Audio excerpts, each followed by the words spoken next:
नमस्कार, आप देख रहे हैं जेएमडी न्यूज और मैं हूं आपके साथ में शोभित पाठक। रण क्षेत्र में आपका बहुत बहुत स्वागत है। राम मंदिर के चढ़ावे से जुड़ी कथित गड़बड़ियों को लेकर समाजवादी पार्टी लगातार बीजेपी और योगी सरकार पर हमलावर है।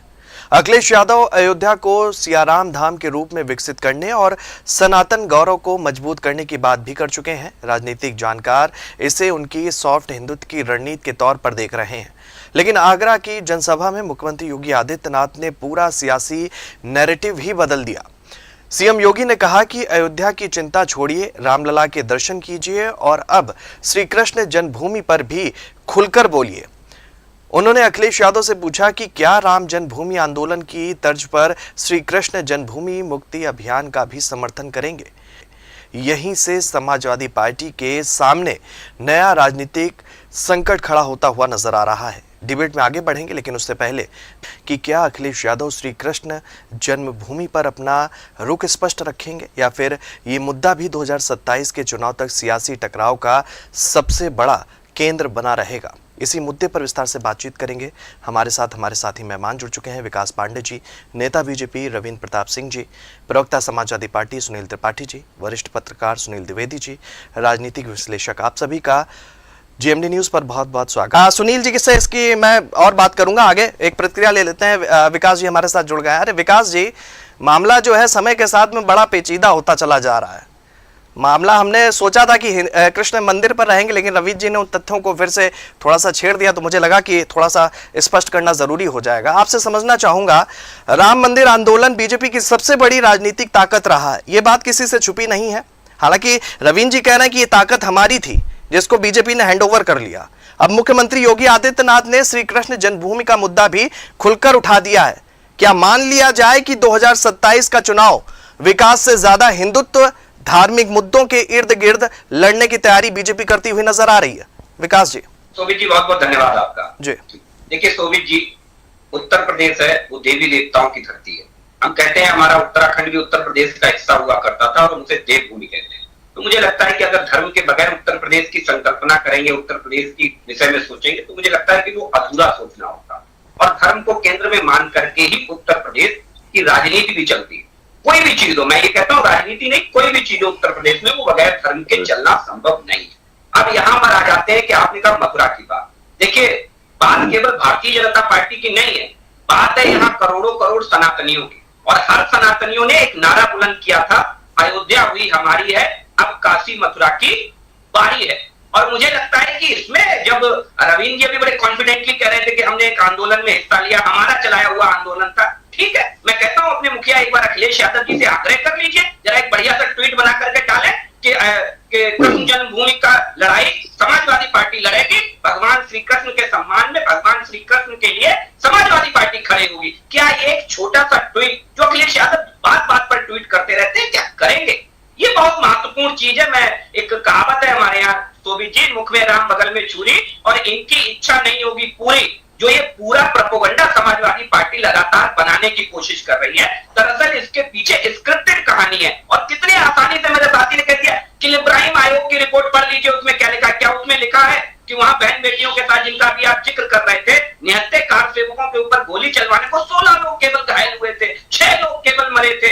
तो 6 लोगों के मरने और 16 लोग घायल होने का इनके लिए कोई मायने नहीं रखता। और उसी में आपने, हमारे साथी ने जोड़ दिया, वहां बहन बेटियों के साथ क्या हुआ, दुकानें लूट ली गई। कृपा करके मेरा निवेदन है, उस अयोध्या को इतने बड़े स्तर पर बदनाम न करने की साजिश रचे समाजवादी पार्टी। करोड़ों करोड़ सनातनी वर्षों तक समाजवादी पार्टी को नहीं माफ कर पाए।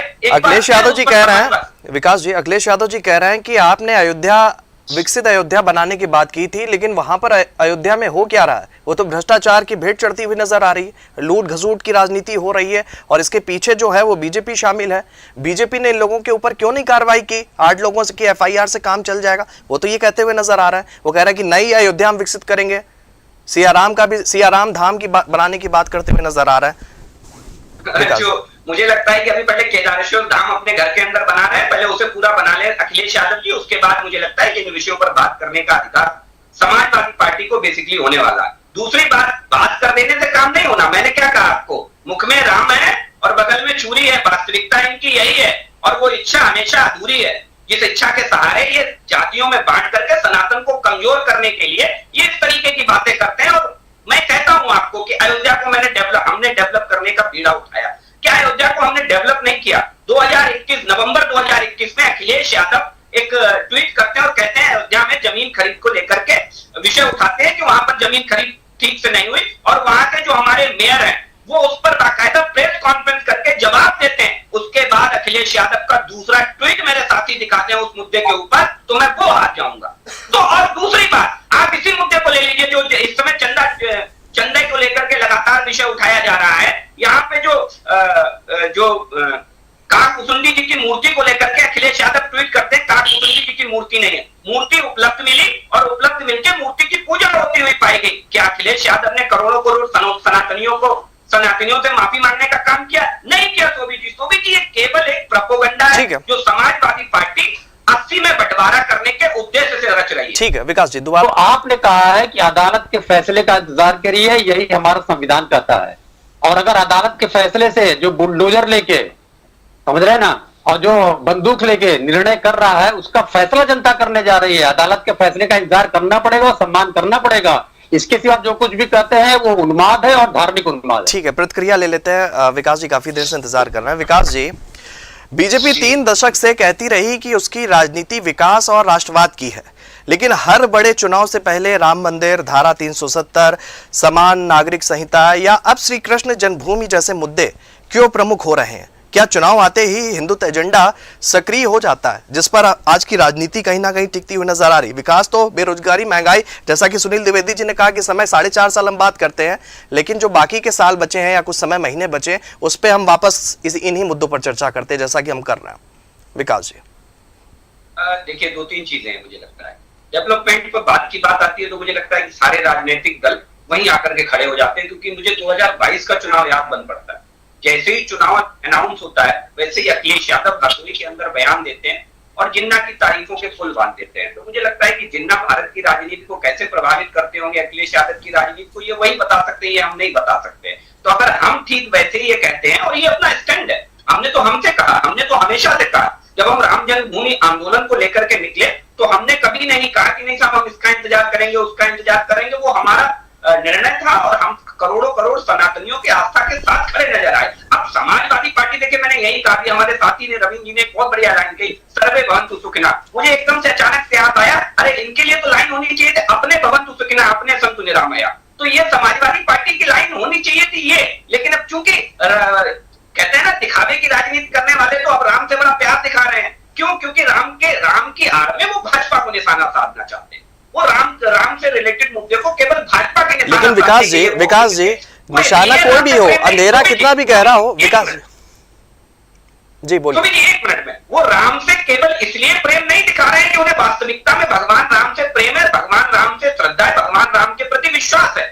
वो केवल भारतीय जनता पार्टी को डिफेम करने के लिए भगवान राम की आड़ लेकर के उस मुद्दे को हवा देने की कोशिश कर रहे हैं। ठीक इसी दौर में कोविद जी, मैंने कई बार आपकी डिबेट में कहा, जैसे कृष्ण जन्मभूमि के मुद्दे पर समाजवादी पार्टी का कोई नेता प्रवक्ता एक डायरेक्ट सीधा स्टैंड नहीं बता सकता, ठीक वैसे ही सालार मसूद गाजी का भी प्रकरण ठीक इसी दौर में चल रहा है, इसी दौर में। लेकिन कोई समाजवादी पार्टी का नेता, कोई प्रवक्ता एक शब्द उस पर बोलता हुआ नजर नहीं आता। और उसमें भी दुर्भाग्य समझिए, जो सालार मसूद गाजी की दरगाह का प्रकरण है उसमें तो सीधे समाजवादी पार्टी के नेता वकार शाह इन्वॉल्व है, जबकि राम मंदिर से जुड़े किसी विषय में क्या टिन्नू यादव भारतीय जनता पार्टी के कार्यकर्ता हैं क्या? नहीं है ना।